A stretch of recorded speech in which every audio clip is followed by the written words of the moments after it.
자신의 아들을 왕으로 만든 흥선대원군과 왕실의 개혁을 꿈꾸는 신정왕후는 정치적 파트너로서 안동 김씨 세도 정치 척결을 위해 본격적으로 움직이기 시작했습니다. 먼저 그동안 무능력한 관리들을 아웃시키고 당파나 가문에 상관이 없는 능력 있는 인재들을 뽑기 시작했으며 정치, 군사 문제 등을 해결하던 비변사가 세도 정치 가문들에게 장악돼 그들의 입맛대로 일처리를 한다는 것을 알곤 비변사를 폐지했습니다.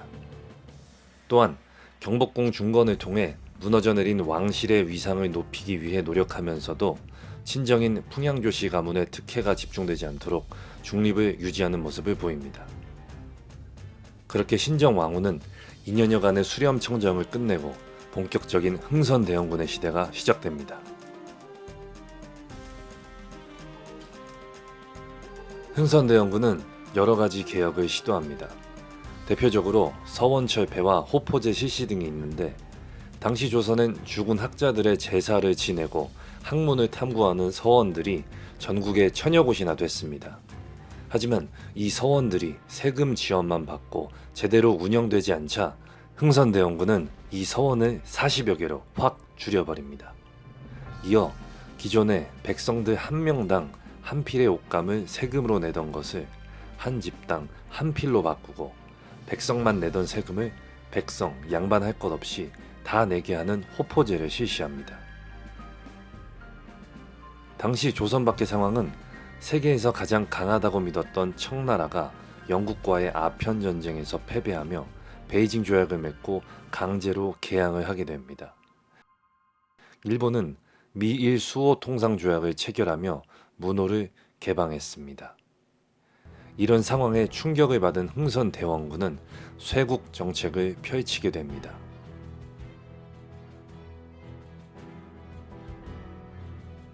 한편 연해주를 차지하게 된 러시아는 조선과 국경을 마주하게 되자 조선의 통상을 요구해 오는데, 수교에 부담감이 있었던 흥선대원군은 조선에 거주 중인 프랑스 선교사들을 통해 프랑스와 동맹을 맺으며 러시아 세력에 대비합니다.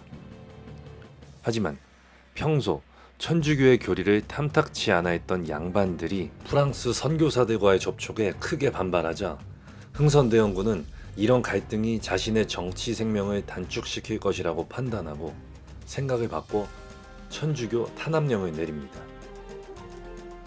베르네를 선두로 프랑스 선교사 9명, 조선인 천주교도들 8천여 명을 죽여버리는 대참사가 일어나는데, 이것이 병인년에 일어난 병인 박해입니다.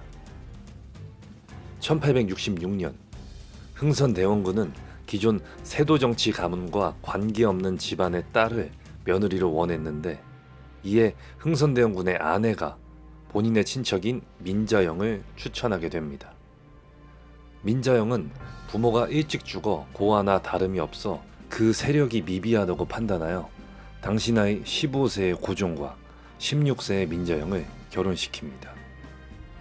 한편 프랑스인이 죽임을 당했다는 소식을 전해들은 프랑스군은 병력을 이끌고 조선으로 쳐들어오게 되는데, 이것이 병인양요입니다. 이어 미국의 무장상선이 평양까지 올라와 통상을 요구하는 제너럴 셔머노 사건이 잇따라 발생하게 됩니다. 1868년엔 조선의 통상을 요구하다 거절당한 독일인 오페르트가 한을 품고 흥선대원군의 아버지인 남영군의 묘를 도굴하려다 걸리는 오페르트 도굴 사건이 발생합니다.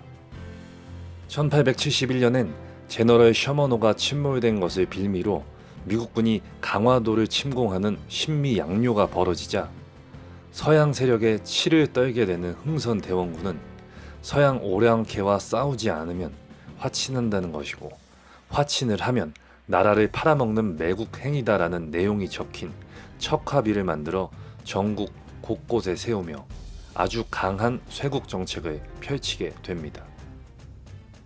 1872년 연암 박지원의 손자 박규수는 사신의 자격으로 청에 파견되어 서양의 앞선 기술들을 직접 경험하고 조선에 다시 돌아와 서양의 문호를 개방하고자 하는 주장을 펼치지만 흥선대원군의 반대에 부딪히게 됩니다. 21세가 된 고종은 당시 수구파 문신인 최익현으로부터 아버지의 그늘에서 벗어나 홀로 서기를 할 때라는 상소를 받게 되고, 중전민 씨도 실세를 잡고 있는 흥선대원군에 대한 불만을 적극적으로 표출하면서 고종의 친정을 지지합니다. 결국 1873년 흥선대원군은 하야를 하며 물러나게 됩니다. 흥선대원군이 하야하고 고종과 중전민 씨가 정권을 잡은 1875년 9월 20일, 강화도 초지진에 이양선이 불법으로 침투하여 영종진을 공격해 조선군 35명이 전사하고 육지까지 쳐들어와 마을 사람들을 죽이고 불을 지른 후에 가축들을 함부로 잡아가는 사건이 발생합니다. 이번엔 서양의 배가 아니었습니다. 이 배는 일본의 배였습니다. 이 사건이 운요 사건입니다.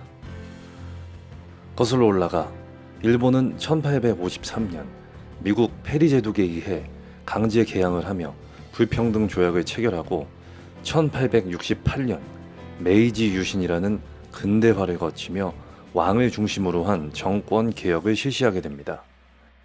이에 기존 중심 권력을 잡고 있던 사무라이들은 자신들의 사회적 지위와 경제권을 박탈당하자 반란을 일으키게 되는데, 이에 일본은 내부적으로 큰 혼란에 빠집니다.